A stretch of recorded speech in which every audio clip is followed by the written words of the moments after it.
नमस्कार, मैं हूं नेहा शर्मा। स्वागत है आपका हमारे खास कार्यक्रम आध्यात्मिक ज्ञान चर्चा में। तो आइए शुरुआत करते हैं कार्यक्रम की और जानते हैं विचार जगत गुरु तत्वदर्शी संत रामपाल जी महाराज बनाम जय गुरुदेव पंथ के संत तुलसी साहिब जी के विचार। क्या आप जी के पंथ का निकास राधा स्वामी पंथ आगरा से हुआ है? बोलो। ये जरूर है कि जो हमारे स्वामी जी महाराज के गुरु महाराज थे वो इस पंथ से जुड़े थे। मोक्ष प्राप्त प्राणी सतलोक में भिन्न रहता है। यह सतपुरुष में ऐसे लीन हो जाता है जैसे बूंद समुद्र में।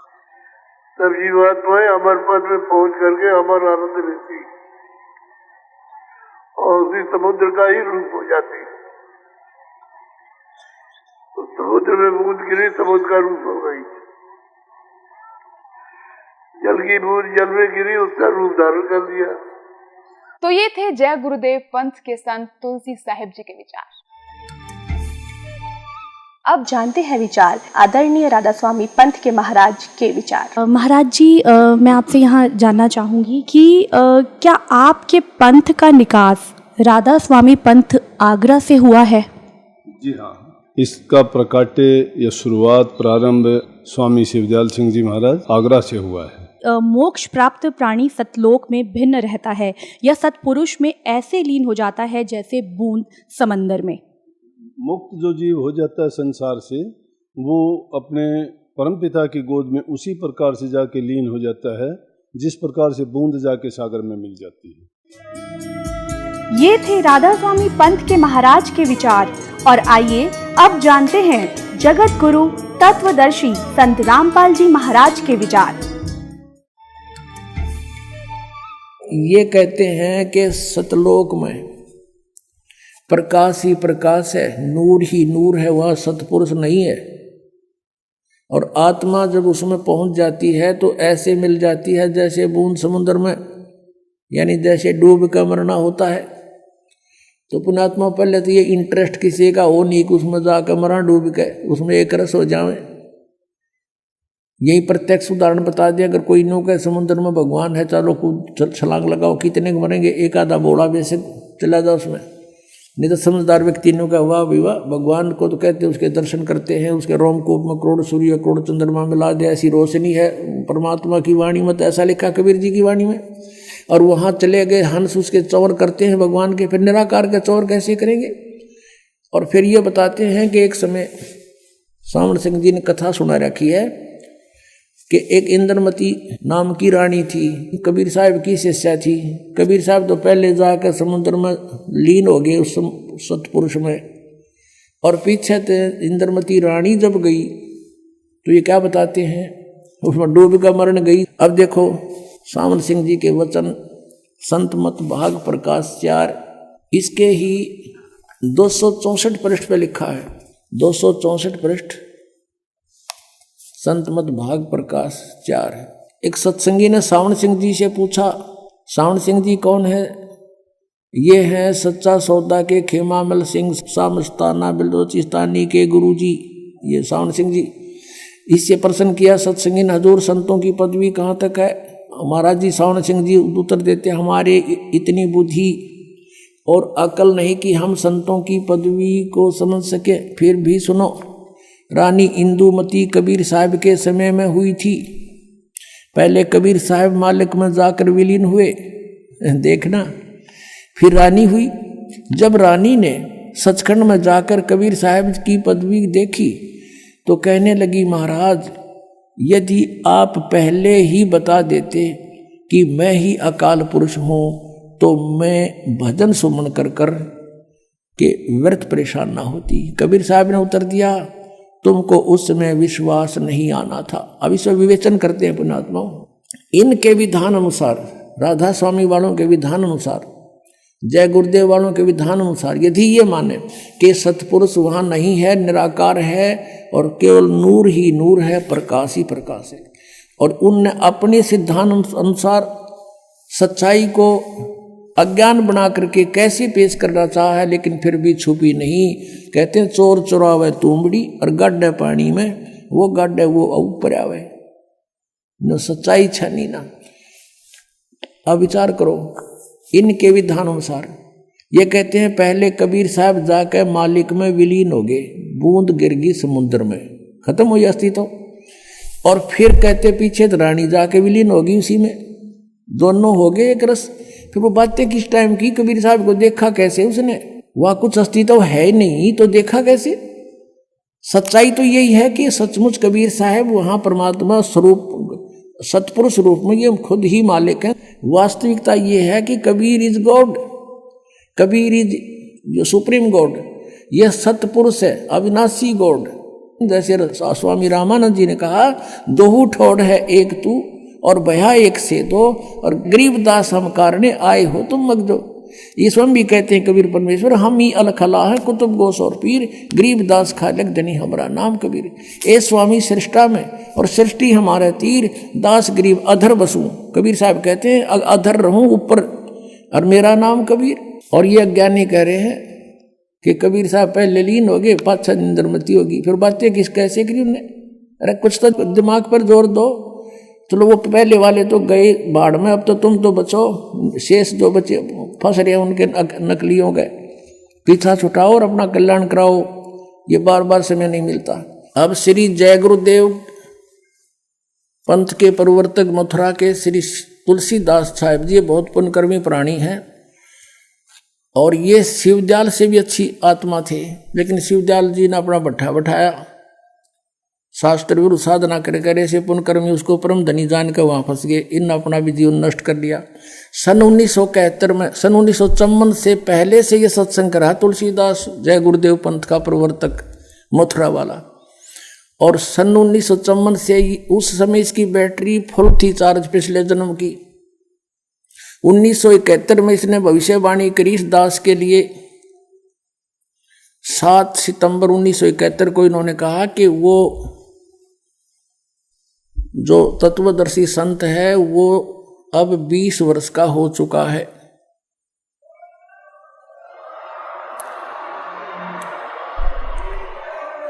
सात सितंबर 1971 को इसने भविष्यवाणी की कि वो 20 वर्ष का हो चुका है। दास का जन्म 8 सितंबर 1951 को हुआ। 7 सितंबर 1971 को पूरा 20 वर्ष का हो चुका था। 8 सितंबर को 21वां वर्ष शुरू हो जाना था। अब देखिएगा, एक पुस्तक है जय गुरुदेव की वाणी भाग 2, ये यहां से छपी है। ये है श्री तुलसीदास जी महाराज संत पर। ये पहला राधा स्वामी पंथ का पहला संत है जो दास लिखता है, नहीं तो सब सिंह लिखे अपने बीच है या ताराचंद लिखे।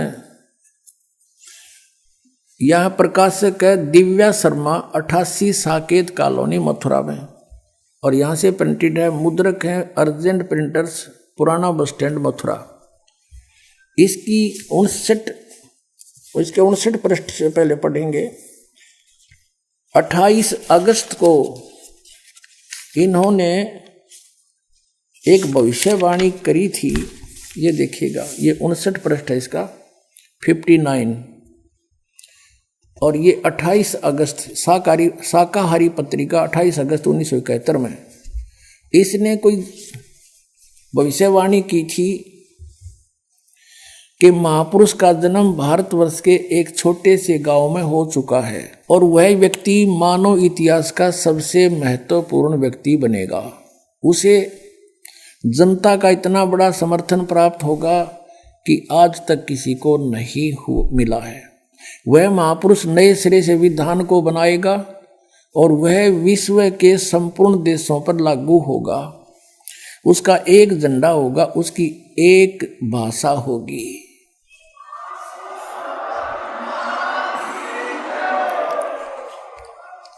अब ये स्टेटमेंट, ये भविष्यवाणी समझो या सच्चाई, क्योंकि भविष्यवाणी तो है आगे की, इसने तो बता दिया कि हो चुका है। ये 28 अगस्त को इसने ये स्टेटमेंट दी। फिर लोगों ने पूछा जी कौन है, कहाँ है, बताओ। तो फिर इन्होंने आगे 7 सितंबर को, यानी इस 50 पृष्ठ पर लिखा है, इसके बाद देखिएगा इसी पुस्तक के 50 पृष्ठ पे लिखा है। शाकाहारी पत्रिका 7 सितंबर 1971 वाली, इस दिन स्टेटमेंट दी इन्होंने कि क्या दिया, 7 सितंबर 1971 को वो 20 वर्ष का हो चुका है। दास का जन्म 8 सितंबर 1951 को हुआ, 7 को दास पूरा 20 वर्ष का हो गया और 8 को 21 माह शुरू हो गया। यहाँ कहा इसने कि वह अवतार जिसकी लोग प्रतीक्षा कर रहे हैं 20 वर्ष का हो चुका है 7 सितंबर 1971 को।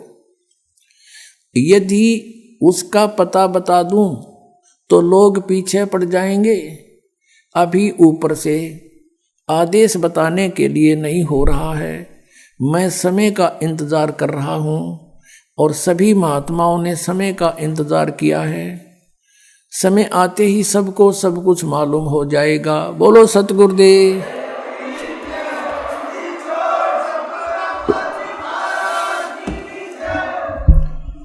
अपने आत्माओं, यदि अब दास क्या कहना चाहता है, आध्यात्मिक दृष्टिकोण से इन महापुरुषों को तोला है, जाना है, जांचा है कि 1971 में इस पुण्यकर्मी प्राणी की जो दृष्टि काम करे थी और ये पूर्व जन्म का संस्कारी हंस था। जैसे श्री नास्त्रे दमस्क जी भी वे पुण्यकर्मी प्राणी थे और फ्रांस देश के वासी थे। उनको भी परमात्मा ने पिछले संस्कार से उनकी जो दृष्टि खुली तो उन्होंने भी 450 वर्ष पहले बता दिया था कि भारतवर्ष में उसकी बहुत बड़ी लंबी चौड़ी कहानी जो दास के ऊपर 100% पूर्ण उतरती है कि वो ऐसे ऐसे होगा।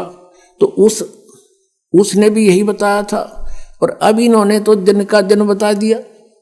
तो ये पिछले जन्म के पुण्यकर्मी प्राणी थे और ये ना बताते तो भी होना था। तो ये थे जगत गुरु तत्वदर्शी संत रामपाल जी महाराज के विचार। अब जानते हैं विचार जगत गुरु तत्वदर्शी संत रामपाल जी महाराज बनाम आदरणीय राधा स्वामी पंथ के महाराज के विचार। महाराज जी, मैं आपसे यहाँ जानना चाहूँगी कि क्या आपके पंथ का निकास राधा स्वामी पंथ आगरा से हुआ है? जी हाँ, इसका प्रकाट्य या शुरुआत प्रारंभ स्वामी शिवदयाल सिंह जी महाराज आगरा से हुआ है। ये थे राधा स्वामी पंथ के महाराज के विचार और आइए अब जानते हैं जगत गुरु तत्वदर्शी संत रामपाल जी महाराज के विचार। बोलो सतगुरुदेव की जय। बंदी छोड़ कबीर परमेश्वर जी की जय। बंदी छोड़ गरीबदास जी महाराज जी की जय। स्वामी राम देवानंद जी गुरु महाराज जी की जय।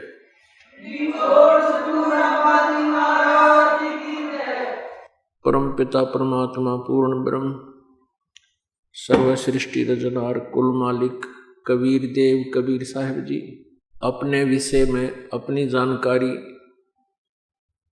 प्रदान करने के लिए वह स्वयं ही अपने निज स्थान से अमरलोक से सत्यलोक से चलकर आते हैं। ये कबीर देव, ये कबीर परमेश्वर वो परमात्मा है जो बनारस में काशी शहर में एक जुलाहे की भूमिका करके 120 वर्ष इस पृथ्वी पर रह करके वो परमात्मा सहशरीर चले गए, सहशरीर ही आए थे। पुण्यात्माओं, परमेश्वर ने आके हमें ज्ञान कराया कि हम काल के जाल में फंसे हुए हैं। पुण्यात्माओं, जब हम पूर्ण परमात्मा सत्य पुरुष कबीर देव जी की शरण में और इस सत्य नाम का जाप करते हैं पूर्ण संत से प्राप्त करके, तो उस समय बैड अकाउंट बंद हो जाता है। वो कैसे हो जाता है? जैसे किसी ने लाइसेंस बनवा रखा, ड्राइविंग लाइसेंस, चालक प्रमाण पत्र, और वो सड़क से जा रहा है या कहीं भी रास्ते में जा रहा है, उससे कोई दुर्घटना हो जाती है, वो 90% बरी होता है, क्योंकि उसने जानबूझकर एक्सीडेंट नहीं किया, क्योंकि वो ट्रेंड आदमी है, उसके पास प्रमाण पत्र है। तो उससे कोई दुर्घटना में कोई गड़बड़ हो भी जाती है किसी कारण से, तो वो दोषी नहीं होता। कारण कोई और हो सकता है, कोई ब्रेक फेल हो जाए, स्टेयरिंग फेल हो जाए, कोई और भी कारण हो जाए, सामने वाले की गलती से भी एक्सीडेंट हो सकता है। इस प्रकार वो लाइसेंस शुदा व्यक्ति उस दुर्घटना में दोषी नहीं होता। और जिसके पास लाइसेंस नहीं है और वो गाड़ी चला रहा है, उससे कोई दुर्घटना हो जाती है तो सबसे पहले जो अधिकारी होते, जांच अधिकारी, यही देखते हैं कि लाइसेंस है आपका, लाइसेंस नहीं है तो फिर को सीधा ही सजा होती है, उसका कोई प्रोटेक्शन नहीं होता। तो इसी प्रकार जब तक आपने लाइसेंस नहीं बनवाया है, आप साधना कर रहे हो यानी गुरु नहीं बनाया है, तो आप जो भी कार्य कर रहे हो, पुण्य या पाप आपसे हो रहे हैं, तो आप, क्योंकि लाइसेंस ना होने से आप उस शुभ काम के लिए जा रहे हो, बीच में आपका एक्सीडेंट से आपके पैरों के नीचे जो भी जीव हिंसा होती हैं वो आपको भोगनी ही पड़ेंगी, क्योंकि आपके पास लाइसेंस नहीं। फिर आप कहोगे कि लाइसेंस तो हमने बनवा रखा है क्योंकि गुरु बना रखे हैं, जैसे कोई राधा स्वामी से उपदेशी है, कोई सच्चा सौदा डेरा से सिरसा से उपदेशी है, कोई ब्रह्मा कुमारी वालों से उपदेशी है, कोई अन्य किसी संत या पंथ से जुड़ा हुआ है, तो वो नकली पासपोर्ट बना रहे, वो नकली ड्राइविंग लाइसेंस बनाते हैं, वो अधिकारी नहीं है, वो संत नहीं है। अपने आत्मा ये आपके दिल में एक बार खटकेगी ये बात कि वो नकली गुरु हैं। ये तो आपके उस अज्ञान का ही कारण होगा जिस कारण से आप ये महसूस करोगे कि संत सबको नकली बता रहा है। नकली और असली मेरे कहने से नहीं होंगे, उनके जो चिन्ह हैं, लक्षण हैं, वो बताएंगे कि वो असली है या नकली है। और उनके सब के जो दास ने ये लक्षण बता दिए हैं कि ये संत नहीं है, इनसे जिनको उपदेश है उनका लाइसेंस अनऑथराइज्ड है। और फिर जब यहाँ से संसार छोड़कर जाओगे, वहाँ पर इन गुरुओं से उपदेश लेने से आपको कोई प्रोटेक्शन, कोई बचाव नहीं होगा, उसमें बहुत देर हो चुकी होगी। आपको वहाँ पश्चाताप और रोने के अतिरिक्त कुछ नहीं मिलेगा। दास का ये उद्देश्य नहीं है कि मैं किसी की क्रिटिसाइज करूं, आलोचना करूं, लेकिन परमेश्वर ने इस दास को यह सेवा दे दी कि सच्ची कहूं, सत्य कहूं, ताकि पुण्यात्मा सावधान हो जाएं और उन नकली गुरुओं से वापस आकर के अपना जो ना सच्चा लाइसेंस बनवा लें और जीवन रूपी सफर में वो आगे बहुत चलना है, उसमें अपना बचाव करें और सफलता प्राप्त करें। राधा स्वामी पंथ ने सबसे ज्यादा जीवों को घेर डाला। ये काल का पंथ है, क्योंकि जहां से ये पंथ चला है उसका कोई गुरु नहीं। श्री शिवदयाल जी आगरा वाले, उन्हीं की जीवनी में लिखा है कि स्वामी जी का कोई गुरु नहीं था।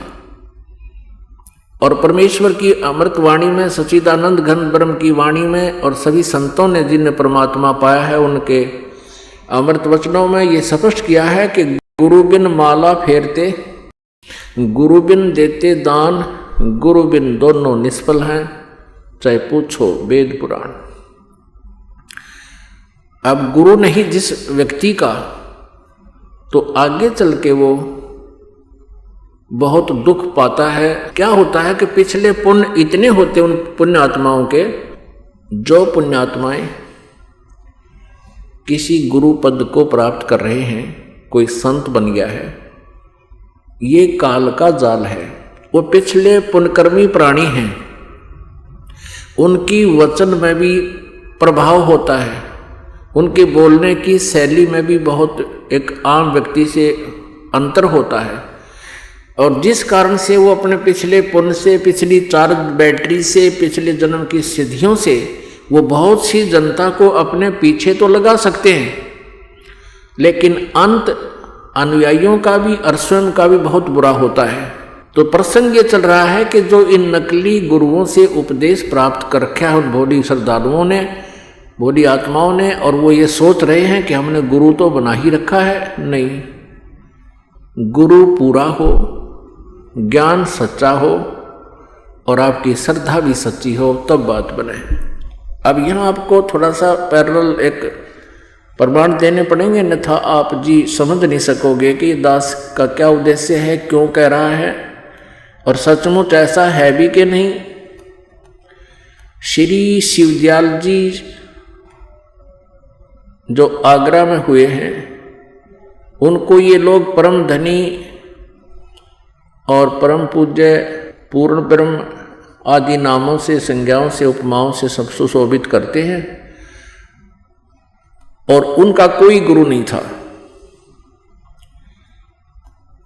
शिवदयाल जी से राधा स्वामी पंथ व्यास से प्रारंभ हुआ, जो श्री जयमल सिंह जी ने वहां प्रारंभ किया। श्री जयमल सिंह जी को कोई आदेश नहीं था शिवदयाल जी का कि तू वहां कोई नारा सांग जोड़ ले, क्योंकि सन 1878 में शिवदयाल जी की मृत्यु होगी। सन 1889 में श्री जयमल सिंह जी फौज से रिटायर हुए, मिलिट्री से। उन्होंने अपना मनमुखी व्यास में डेरे का लठ गाड़ दिया और उनको कोई आदेश नहीं था। प्रथम तो शिवदयाल जी का कोई गुरु नहीं था, उनके पास यथार्थ मंत्र नहीं थे, उनका कोई यथार्थ ज्ञान नहीं था, जिस कारण से वो स्वयं भी अपना जीवन व्यर्थ कर गए और करोड़ों इन भोले श्रद्धालुओं को मिसगाइड करने का वो पाप भी साथ ले गए। अब थोड़ी सी झलक दिखाते हैं इस राधा स्वामी पंथ की और इससे निकली हुई ब्रांचों की। पुण्यात्मा दास का उद्देश्य ये है कि जैसे एक बार नकली नोट किसी व्यक्ति ने छाप लिए और जनता को वो धोखा दे रहा था, 500 के नोट। सरकार को पता लगा, उन नकली और अपने असली नोटों को दोनों को साथ साथ रख गए और जनता को सावधान किया कि ये नकली है, इसकी ये पहचान है, ये ओरिजिनल है, इसकी ये पहचान है। अब इस जो है कार्य को, इस शुभ कार्य को कोई ये कहे कि सरकार आलोचना कर रहे थे, समाचार पत्रों वाले आलोचना करते हैं, किसी के नोट को नकली बता रहे हैं, तो उसकी बुद्धि कितनी होगी बालक के सी। इसी प्रकार इस दास के प्रयत्न को जो कोई आलोचना कहता है वो बालक ही हो सकता है, बालक बुद्धि का, या कोई शराबी हो सकता है, या उस ग्रुप का हो सकता है जो उन नकली नोटों को छाप रहे हैं। तो जो ये समझदार होगा ये समझ जाएगा कि ये देखिएगा नकली और असली में कितना अंतर है, तो फिर वो अपने हानि से बच जाएगा और अपना नकलियों को फेंक देगा, असली नोट प्राप्त करेगा, वो निर्धन नहीं होगा, हानि ना होगी। क्या आप जी के पंथ का निकास राधा स्वामी पंथ आगरा से हुआ है? बोलो। ये जरूर है कि जो हमारे स्वामी जी महाराज के गुरु महाराज थे वो इस पंथ से जुड़े थे। तो ये थे जय गुरुदेव पंथ के संत तुलसी साहिब जी के विचार। महाराज जी, मैं आपसे यहाँ जानना चाहूँगी कि क्या आपके पंथ का निकास राधा स्वामी पंथ आगरा से हुआ है? जी हाँ, इसका प्रकाट्य या शुरुआत प्रारंभ स्वामी शिवदयाल सिंह जी महाराज आगरा से हुआ है। ये थे राधा स्वामी पंथ के महाराज के विचार। और आइए अब जानते हैं जगत गुरु तत्वदर्शी संत रामपाल जी महाराज के विचार। पहले तो थोड़ा सा मौखिक बताते हैं इस पंथ के बारे में। श्री शिवदयाल जी ये एक खत्री परिवार से थे और आगरा में रहते थे। इनके घर पर इनके माता पिता जो थे वो श्री तुलसी साहेब हाथरस वाले के शिष्य थे। और ये शिवदयाल जी भी उस तुलसी साहिब हाथरस वाले के वचनों को घर पर सुना करता था। फिर ये, क्योंकि ये पश्चिमी पाकिस्तान में इनका घर था और वहाँ गुरु ग्रंथ साहिब की बहुत वाणियाँ चला करती थी, तो ये गुरु ग्रंथ साहिब का पाठी भी रहा है। और आगरा में गुरुद्वारा था, उसके अंदर निर्मले साधुओं का, जो नानक साहिब जी के पुत्रों ने एक निर्मला पंथ चला रखा, उस गुरुद्वारे में जाकर के ये वहाँ वाणी पढ़ा करता था। और उस संत था एक, उस गुरुद्वारे में, उससे भी ज्ञान प्राप्त किया करता था।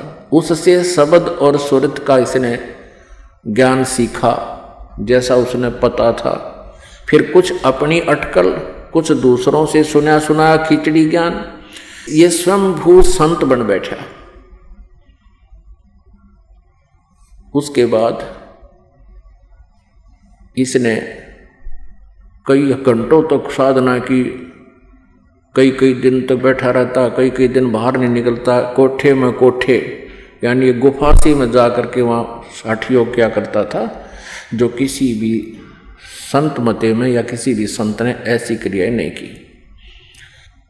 आगरा से ही एक पंथ निकला है,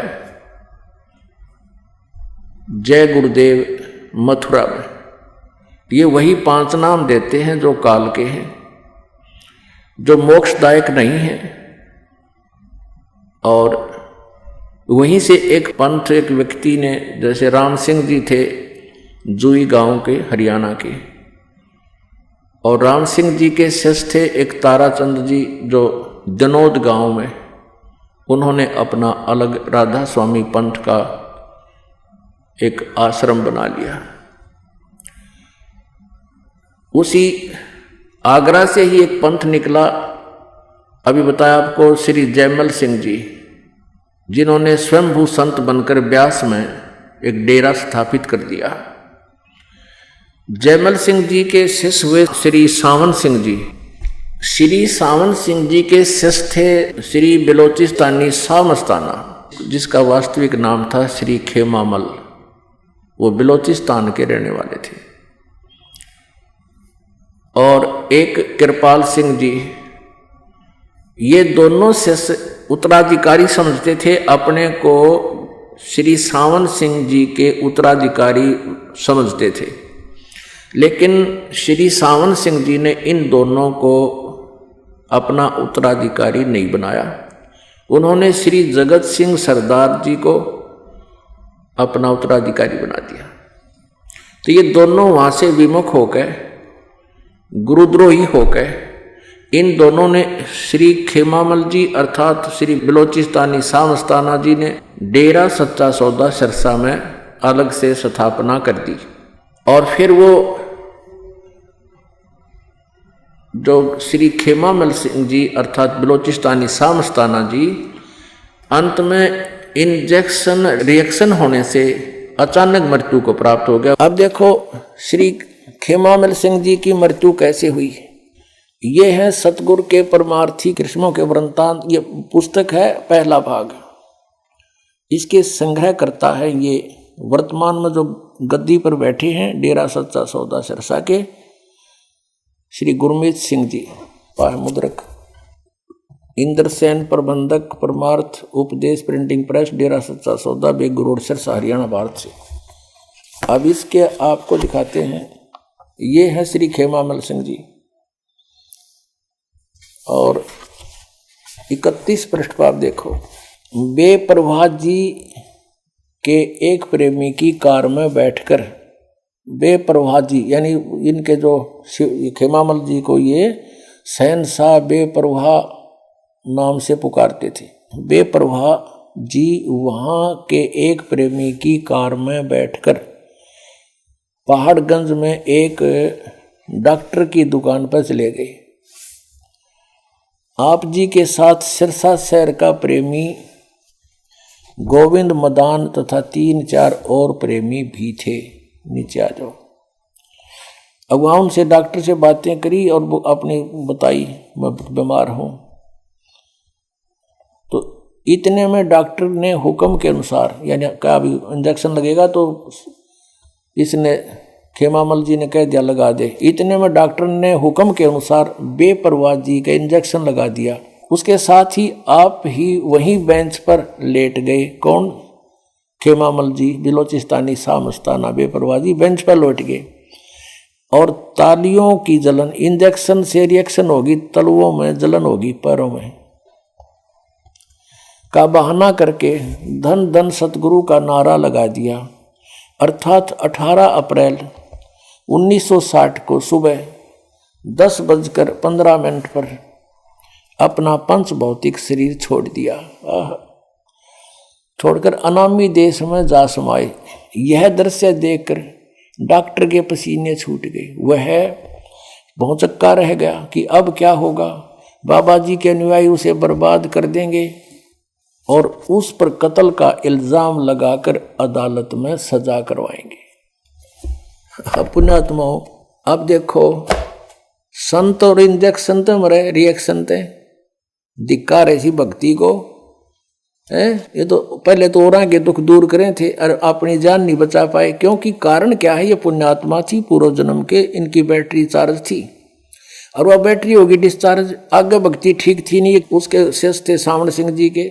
सावण सिंह जी ने वही ज्ञान उसका शिवदयाल जी वाला ही था। अब शिवदयाल जी की के दुर्गति हुई। श्री खेमामल सिंह जी अर्थात बिलोचिस्तानी सामस्ताना जी, वो किसी को गद्दी नसीब नहीं बना के गया। उसका जो उत्तराधिकारी संगत ने चुना, उसके साथ काफी संघर्ष रहा श्री सतनाम सिंह जी। दूसरा एक और अपने आप को उत्तराधिकारी समझता था, लेकिन अंत में इनके कई दिन झमेले पड़ गए। सतनाम सिंह तो बना दिया सरसा का उत्तराधिकारी, यानी गद्दी पर बैठा दिया एज ए मैनेजमेंट करने वाला। और दूसरे ने जाकर जगमाल वाली बना लिया अपना अलग। वहां भी लाखों व्यक्ति उसके साथ लगे हुए। अब ये समझ लेना पुण्यात्माओं, जो जहां भी फंसा है उसके लिए एक आगाह किया जा रहा है उसको कि तुम कहाँ हो, अपनी स्थिति से स्वयं परिचित हो जाना। उसके बाद श्री कृपाल सिंह जी, जो सावण सिंह जी के शिष्य थे बागी, उन्होंने स्वयंभू संत बनकर दिल्ली में अपना अलग से मार्ग चला लिया। उस कृपाल सिंह जी का एक शिष्य बागी हो गया ठाकुर सिंह। उसको गद्दी मिली नहीं दिल्ली की, उसने अपने दर्शन सिंह को दे दी। वो अलग उसने नारा सांग जोड़ दिया। ये बड़ी आत्माओं ने भगवान की जरूरत है, आवश्यकता है। इनको कोई बहका ले दो, चार बात अलग से जानता हो और जिसमें नाम भगवान का आता हो। क्योंकि आत्मा भगवान को, परमात्मा को उसी दिन से खोज रही है जिस दिन से ये उससे विमुख हुई है। इस पर गलती बनी हुई है। अब पुण्यात्माओं, समझदार को संकेत ही बहुत होता है। अब श्री शिवदयाल जी की के दुर्गति हुई उस साधना से जो अन्य सभी भक्त कर रहे हैं, उसके अनुयायी कर रहे हैं। तो इससे आपको सहज में आसानी से निर्णय हो जाएगा कि अन्य का क्या होगा। जब उनके मुखिया की ऐसी दुर्गति हुई, वो प्रेत बना, अपनी शिष्या बुक्की में बोलने लगा, फिर उसी तरह हुक्का पीने लगा, जो पहले की तरह भोजन खाने लगा। और किसी उसके जो शिष्य थे, कोई उन पर आपत्ति आ जाती तो उस बुक्की के सामने खड़ा होकर उस प्रेत से प्रश्न करते, वो प्रेत उत्तर देता। तो पुण्यात्माओं, अनमोल मनुष्य जीवन उसने अपना भी बर्बाद कर लिया और करोड़ों जीवों को और काल के मुंह में फंसा कर चला गया। अब गलत साधना करने से, शास्त्र विरुद्ध साधना करने से head of the department of Radha Swami, chief of the Radha Swami पंथ श्री शिवदयाल जी की के दुर्गति हुई। पहले ये दिखाते हैं आपको। उनका कोई गुरु नहीं था और परमेश्वर अपनी वाणी में कहते हैं, गुरु बिन माला फेरते, गुरु बिन देते दान, गुरु बिन दोनों निष्फल हैं, चाहे पूछो वेद पुराण। श्री शिवदयाल जी 5 नाम दान करते थे। ओंकार, ररंकार, ज्योति निरंजन, सोहम और सतनाम। ये इकट्ठे जाप करने हैं। इकट्ठे जाप करने हैं, जैसे ओंकार, रंकार, ज्योति निरंजन सोम सतनाम। सतनाम भी एक जाप करने का ये बताते हैं। तो इनकी बुद्धि कति गामजारी है, कति कंडम थे ये लोग। बालक भी अच्छा ज्ञान रखते हैं इनसे, जो इनका ज्ञान आपको दिखाएंगे। और ये बन गए संत, अंधों में अंधे ही मुखिया बन गए। और परमात्मा कहते अंधे की बाँ गई अंधे ने ये मार्ग कौन बतासी। अब देखो सिर शिवदयाल जी की के दुर्गति हुई, जिसने राधा स्वामी पंथ का प्रवर्तक कहा जाता है, जिसने यो इतना बड़ा जन समुदाय डुबो दिया। देखिएगा उनका जीवन चरित्र। जीवन चरित्र स्वामी जी महाराज, राधा स्वामी ट्रस्ट, स्वामी बाग से। राधा स्वामी दयाल की दया, राधा स्वामी साहेब, जीवन चरित्र स्वामी जी महाराज। लेखक लाला प्रताप सिंह सेठ। ये शिवदयाल जी का छोटे भाई थे, 3 भाई थे ये, सबसे छोटा ये प्रताप सिंह सेठ था। प्रकाशक राधा स्वामी ट्रस्ट, स्वामी बाग, आगरा। ये देखिए, ये है श्री शिवदयाल जी। इनके बारे में क्या लिखा है? परम पुरुष पूर्ण धनी आदूर स्वामी जी महाराज। राधा स्वामी ट्रस्ट, स्वामी बाग, आगरा से प्रकाशित है। मुद्रक है अर्पण प्रिंटरी, राधा स्वामी चैम्बर, भालेज रोड, आनंद। अब दिखाते हैं स्वामी जी का कोई गुरु नहीं था। ये देखिएगा पृष्ठ 28 पे, जीवन चरित्र स्वामी जी महाराज, पृष्ठ 28 पे। स्वामी जी महाराज का कोई गुरु नहीं था और न किसी से उन्होंने परमार्थ का उपदेश लिया। ठीक। और फिर इसकी क्या दुर्गति हुई ये देखिएगा प्रश्न नंबर 78 पे, ये वचन नंबर 71 71। अब बुक्की जी का कि जो सिब्बो जी की छोटी बहन थी, थोड़ा सा हाल लिखा जाता है। यह सिब्बो जी से कुछ अरसे बाद स्वामी जी महाराज के चरणों में आई थी। तो स्वामी जी महाराज कथा से फुर्सत पाकर हुक्का पीते थे। अभी शिवदयाल जी हुक्का पीता था या करते थे, या अभ्यास का रस लेते हुए या कथा कहने बैठते तो बुक्की जी महाराज के चरणों का अंगूठा मुंह में रखे हुए घंटों चरणामृत का रस लेती रहती थी। और जब कोई मत्था टेकने के वास्ते हटाना चाहता तो वे चरण नहीं छोड़ना चाहती थी। तब मत्था टेकने वाले से कह दिया जाता था कि तुम दूसरे चरण पर मत्था टेक लो। अब राधा स्वामी पंथ के श्रद्धालु किसी अन्य से पूछते हैं, वो कहते हैं कि क्या तुम्हारे गुरुजी चरण छुआते हैं? तो हमारे भक्त कहते हैं हाँ जी हमारे गुरुजी चरण छुआते हैं। कहते पूरे गुरु की पहचान ये है। राधा स्वामी वाले कहते हैं कि पूरा गुरु जो होगा वो चरण नहीं छुआता। अरे या बुक्की उसके चरण का अंगूठा चूस है और दूसरे कोई मत्था टेकना हो, जब उनको कह दिया जाता था कि दूसरे चरण पर मत्था टेक लो। तो ये दंत कथा लोकवेद ये अपने भी पंथ से परिचित नहीं है, अपने भी उनको जानकारी नहीं है। अब आगे देखते हैं, दूसरे चरण पर मत्था टेक लो और प्यासी को मत हटाओ। जब स्वामी जी महाराज अंतर ध्यान हुए, यानी इनकी मृत्यु होगी शिवदयाल जी की, तब बुक्की जी की यह कैफियत हुई कि दिन रात बेहोश पड़ी रहती थी और 2-2 दिन हाजिर जरूरी यानी फ्रेश होने भी नहीं जाती थी, रफा करने नहीं जाती थी, और सूरत स्वामी जी महाराज के चरणों में लगी रहती थी। अब 80 पृष्ठ पढ़ रहे हैं। करीब 1.5 महीने ये हाल रहा। सबको खौफ हुआ कि शायद इनकी देह छूट जावे। तब स्वामी जी महाराज ने इनको दर्शन दिए, बुक्की को, और फरमाया कि जिस तरह तू सेवा पेशतर किया करती थी उसी तरह करो। और फिर उसी रोज से बुक्की जी भोग भी तैयार करती थी, जैसे पहले रोटी बनाया करती शिवदयाल जी के।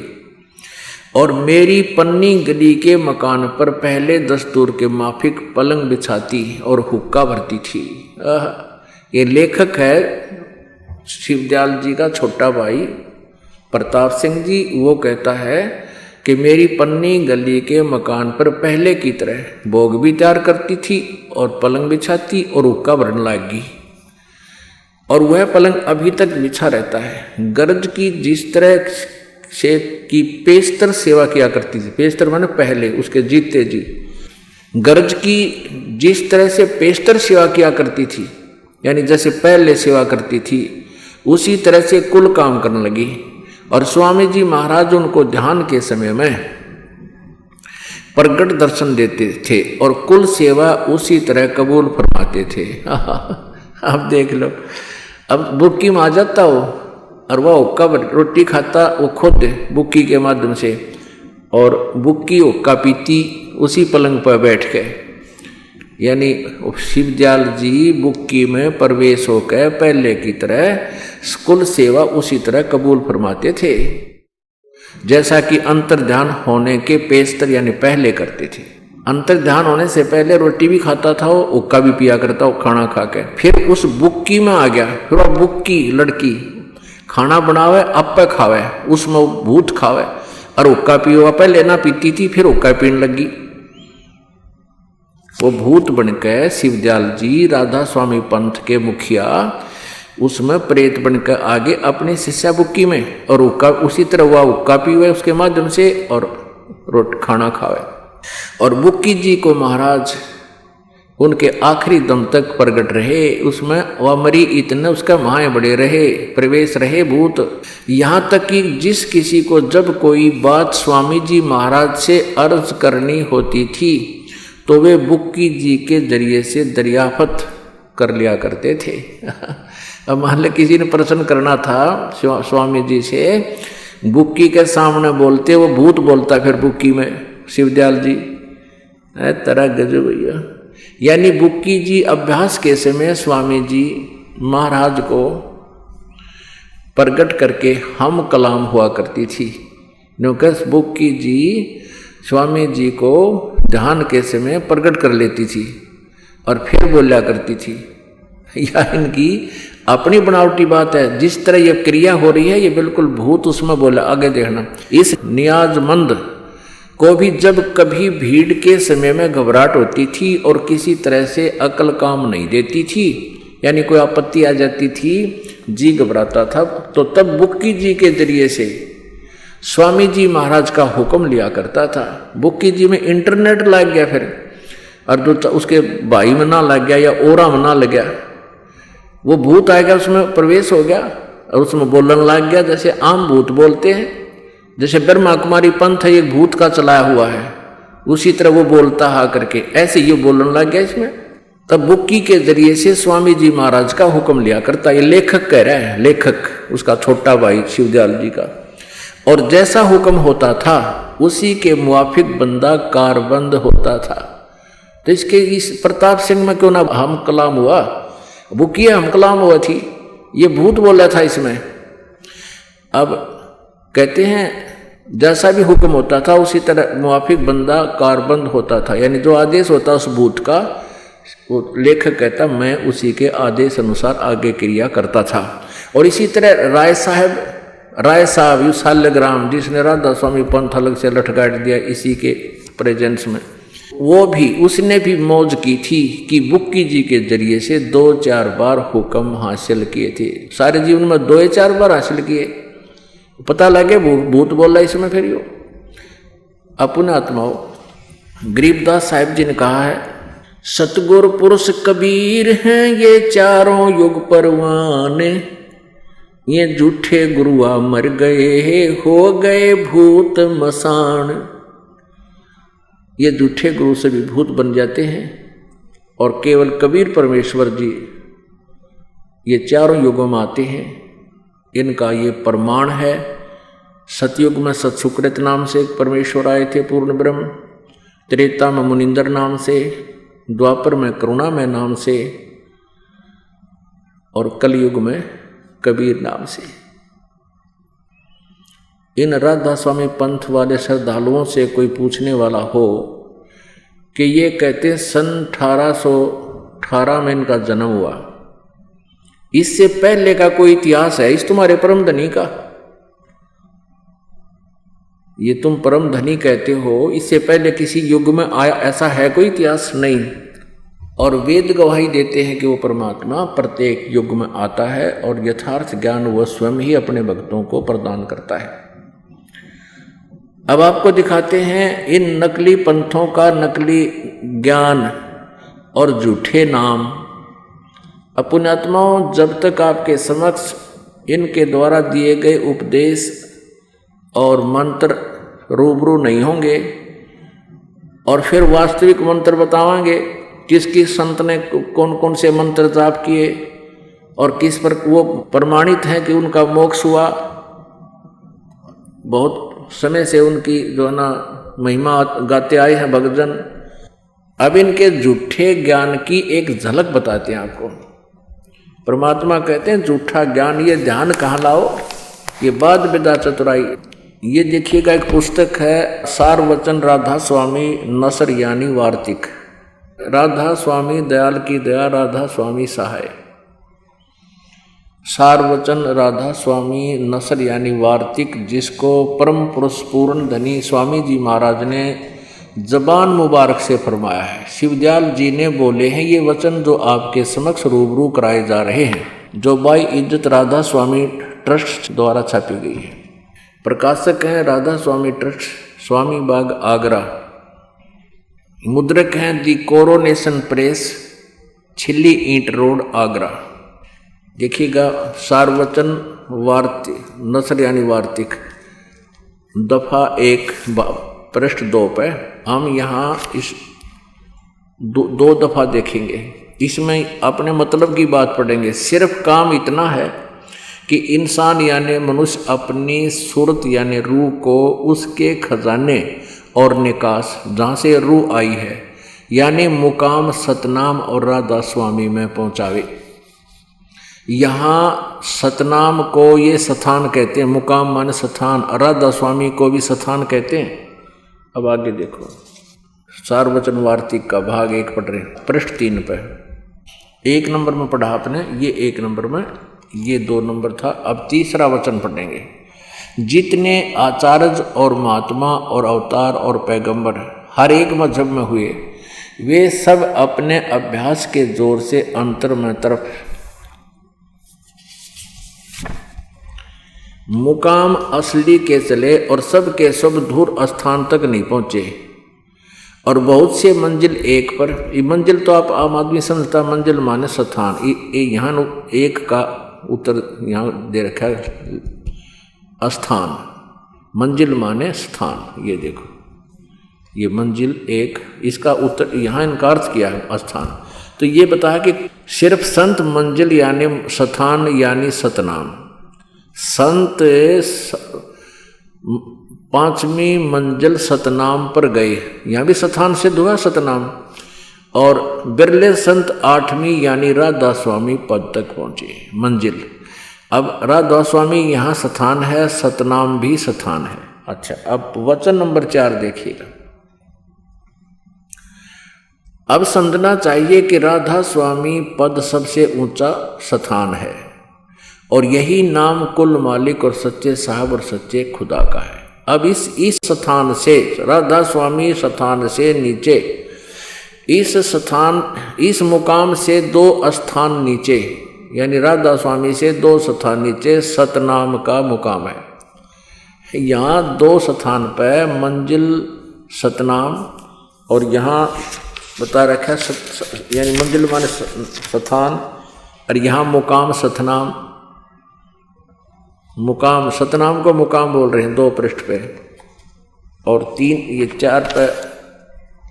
4 पे भी मंजिल सतनाम को मंजिल बोल रहे हैं। आगे देखो, राधा स्वामी को स्थान बोल। अब ये क्या बताते हैं 4थे वचन में, अब समझना चाहिए राधा स्वामी पद सबसे ऊंचा मुकाम है और यही नाम कुल मालिक और सच्चे साहब और सच्चे खुदा का है। और इस मुकाम से नीचे यानी राधा स्वामी स्थान से नीचे 2 स्थान नीचे सतनाम का मुकाम है, यानी सतनाम को स्थान कहो, सतनाम का स्थान है, स्थान का स्थान है। इनका ज्ञान समझ लो ध्यान से कि ये क्या कहना चाहते हैं। सतनाम माने स्थान बता रहे और मुकाम माने स्थान का स्थान है। आगे फिर सतनाम को डिफाइन किया है विस्तृत। अब इस सतनाम को, जिसको संतों ने सतलोक भी कहा है, सतनाम को सचखंड भी और सार शब्द भी सतनाम को और सत शब्द भी सतनाम को और सतनाम भी सतनाम को, सतपुरुष भी सतनाम को करके बयान किया है। अब ये भूत तो बनना था जब जिसका ज्ञान ऐसा है।